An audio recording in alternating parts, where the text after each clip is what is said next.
तपाईलाई यो जादु टोना टोटका तन्त्र मन्त्र यसो गरे भाग्य परिवर्तन हुन्छ, मन्दिरमा गएर बत्ती बाल्दियो, कपुर र ल्वाङ मिसाएर बत्ती बाल्दियो, यो दिशामा बत्ती बाल्दियो, फलाना दिशामा बत्ती बाल्दियो भन्ने खुराफाती ज्योतिष वाहियात ज्योतिषहरूप्रति तपाईँलाई विश्वास लाग्छ? मलाई त नि 0% विश्वास लाग्छ उनीहरूमाथि, 0%। यदि त्यस्तो हुन्थ्यो भने नि सर्वप्रथम त उहाँहरू आफ्नो भाग्य बदलिनुहुन्थ्यो, आफू सफल हुनुहुन्थ्यो। तपाईलाई त्यस्तो शक्तिशाली मन्त्र पब्लिक गर्नुहुन्थेन होला के। त्यो शक्तिशाली मन्त्र आफूमाथि इम्प्लिमेन्ट गर्नुहुन्थ्यो, आफूमाथि प्रयोग गर्नुहुन्थ्यो, आफू सफल हुनुहुन्थ्यो, आफू सम्पन्नशाली हुनुहुन्थ्यो। तपाईले किन पब्लिक गर्नुहुन्थ्यो?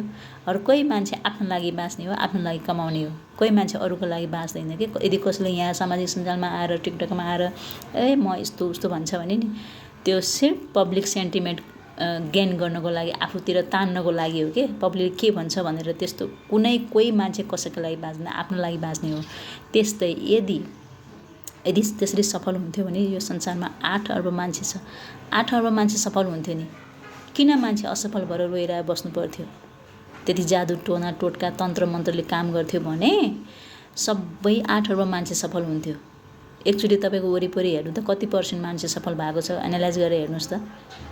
हुँदैन त्यस्तै जादु टोना टोटकाले केही पनि फरक पर्दैन। तपाईँले सफल हुनको लागि पहिला आफूले मेहनत गर्नुपर्छ, काम सुरुवात गर्नुपर्छ। जुन काम गर्दा तपाईँलाई सेटिस्फ्याक्सन मिल्छ, जुन काम गर्दा म बन्छु, म अगाडि बढ्छु, कमाउँछु, होइन, मेरो भविष्य निर्धारण